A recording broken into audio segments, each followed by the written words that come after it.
Assalamualaikum warahmatullahi wabarakatuh.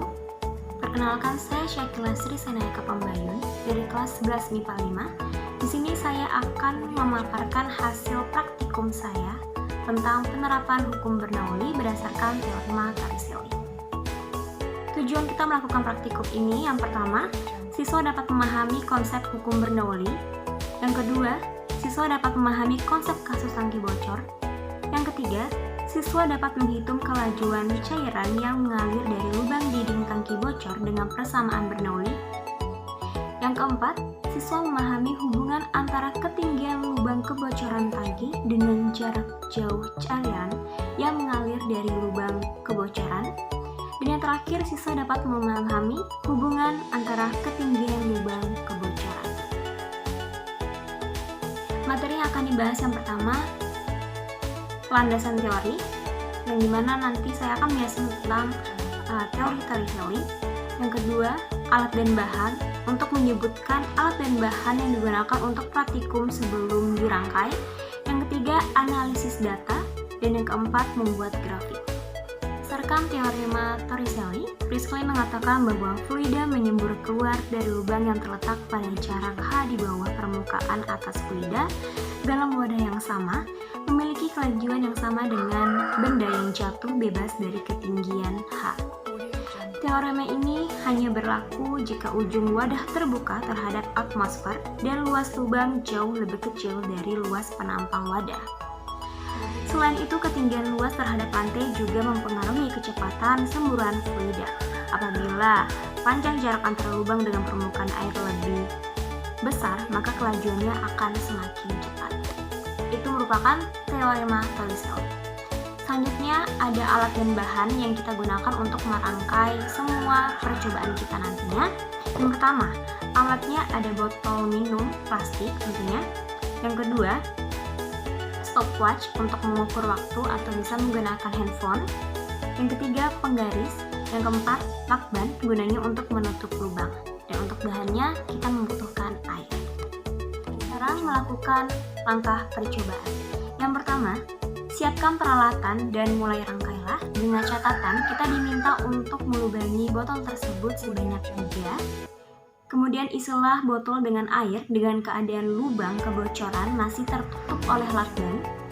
Catat tinggi permukaan air dalam botol yang akan menjadi H2. Catat lagi jarak antara lubang kebocoran paling bawah dengan permukaan lantai yang akan menjadi H1. Lepaskan lakban dari permukaan lubang paling bawah dan amati aliran airnya. Kemudian catatlah jarak terjatuh air yang mengalir dan lubang kebocoran tangki X dengan melihat skala pada penggaris. Ulangilah percobaan tersebut dengan tinggi lubang yang berbeda, yaitu dengan cara bergiliran tiap lubangnya dilepas dan dipasang lakbannya. Berdasarkan percobaan tersebut, telah didapatkan tabel pengamatan. Ada lubang pertama, lubang kedua, dan lubang ketiga dengan H1, H2, H3, X, dan juga T. Pada lubang pertama, didapatkan H1-nya 0,32 M, H2-nya 0,15 M, H3-nya 0,37 M, X-nya 0,28 M, dan T-nya atau waktu yaitu 106 sekon. Pada lubang kedua, H1-nya 0,27 M, H2-nya 0,1 M, H3-nya 0,37 M, X-nya 0,29 M, dan T atau waktunya 99 sekon. Yang terakhir pada lubang ketiga didapat H1 0,22 M, H2 0,25 M, H3 0,37 M, X-nya 0,34 M, dan waktu 97 sekon. Setelah kita melakukan langkah percobaan tadi dan mendapatkan hasil tabel pengamatan, sekarang kita masuk pada analisis data. Di sini kita diminta untuk menurunkan rumus menghitung kecepatan air yang mengalir dari lubang kebocoran berdasarkan persamaan Bernoulli. Jadi, permukaan air pada tangki dan pada lubang itu sangat pengaruh atas tekanan udara luar atau P0, sehingga didapatkan persamaan P1 sama dengan P2 sama dengan P0. Untuk luas penampang lubang yang sangat kecil dibandingkan dengan luas penampang tangki, maka kecepatan turunannya permukaan air pada tangki dapat diabaikan terhadap gerak semburan air pada lubang sehingga V1 sama dengan 0. Dan ini merupakan persamaan Bernoulli yang bisa kita tuliskan. Sama seperti sebelumnya, kita masih melakukan analisa data yang dimana kita diminta untuk menghitung nilai V tiap data berdasarkan jawaban nomor 1. Pada lubang pertama diketahui H1 sama dengan 0,32 M dengan gaya gravitasi sama dengan 10 meter per sekon, dan ditanya adalah V-nya. Jawabannya yaitu V sama dengan, rumus V-nya sama dengan akar 2 kali G kali H1. Didapatkan V sama dengan akar 2 dikali G-nya tadi 10 dikali H1-nya 0,32. Jadi akar 2 kali 10 kali 0,32. Hasilnya akar 6,4. Akar di 6,4 yaitu 2,5. Pada lubang pertama didapatkan hasil V sama dengan 2,5. Selanjutnya, lubang kedua diketahui H1 sama dengan 0,27 M dengan gaya gravitasi sama 10 meter per sekon kuadrat, dan ditanyanya V. Kita masukkan ke rumus tadi yaitu akar 2 kali G kali H1, jadinya akar 2 kali 10 kali 0,27, dapatnya akar 5,4. Akar 5,4 sama dengan 2,3. Itu dapat V pada lubang kedua. Pada lubang ketiga diketahui H1 sama dengan 0,22 M dengan gaya gravitasinya sama dengan 10 meter per sekon kuadrat. Ditanyanya V. Masukkan ke rumus lagi, akar 2 kali G kali H1. Akar 2 kali 10 kali 0,22 dapatnya akar 4,4. Berarti akar dari 4,4 yaitu 2,0 atau bisa dituliskan 2. Jadi V pada lubang ketiga adalah 2. Kemudian kita diminta kembali untuk menghitung X atau jarak pancaran air tiap-tiap lubang. Pada lubang pertama diketahui H1 sama dengan 0,32 M, H2 sama dengan 0,15 M, dan ditanya X. Yang kita pakai yaitu rumusnya 2 akar H1 H2.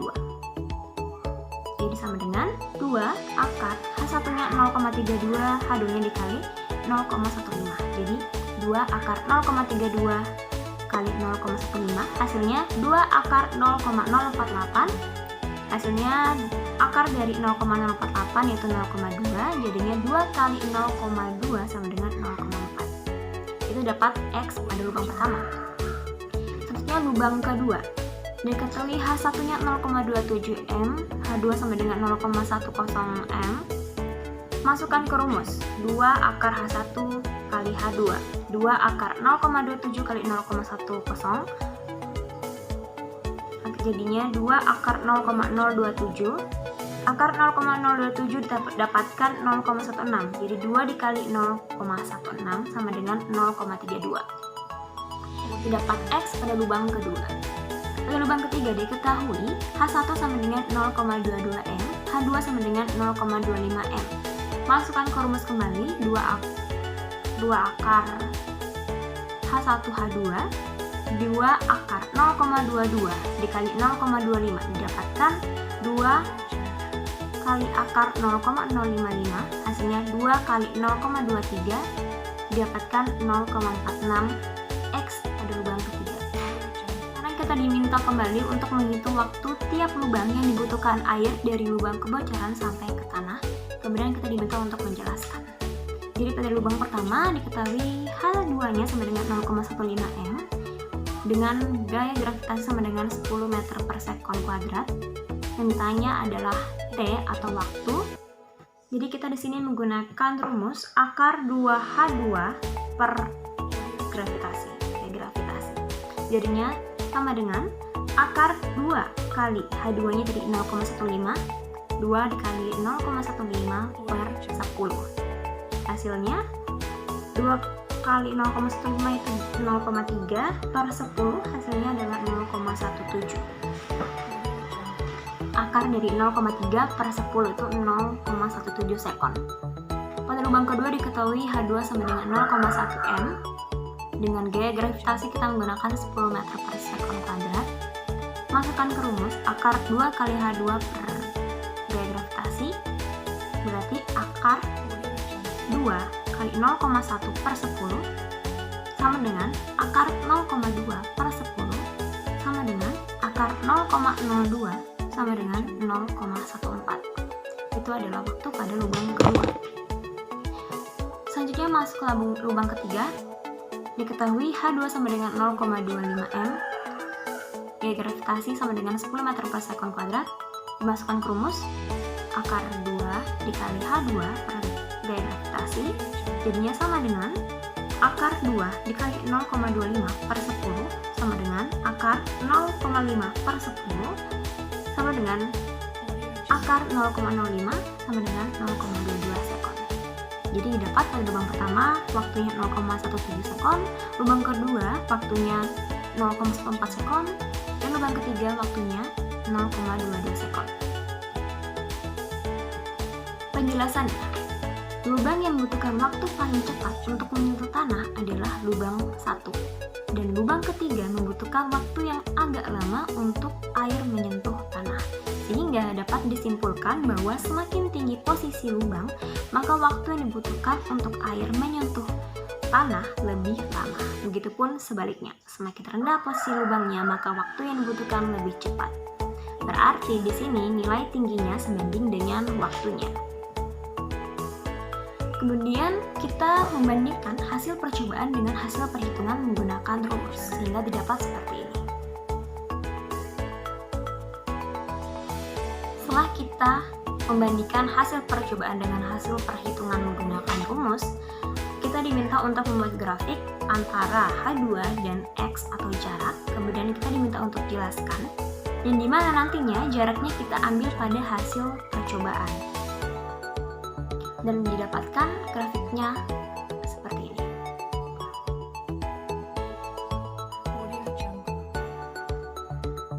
Baik, dalam grafik tersebut melihat bahwa setiap lubang memiliki jarak pancaran air yang berbeda-beda.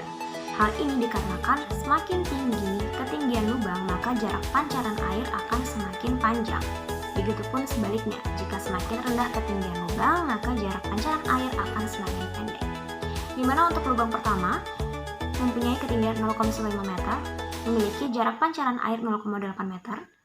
Kemudian lubang kedua dengan ketinggian 0,1 meter, memiliki jarak pancaran air 0,21 meter. Dan lubang ketiga dengan ketinggian 0,25, memiliki jarak pancaran air 0,34 meter.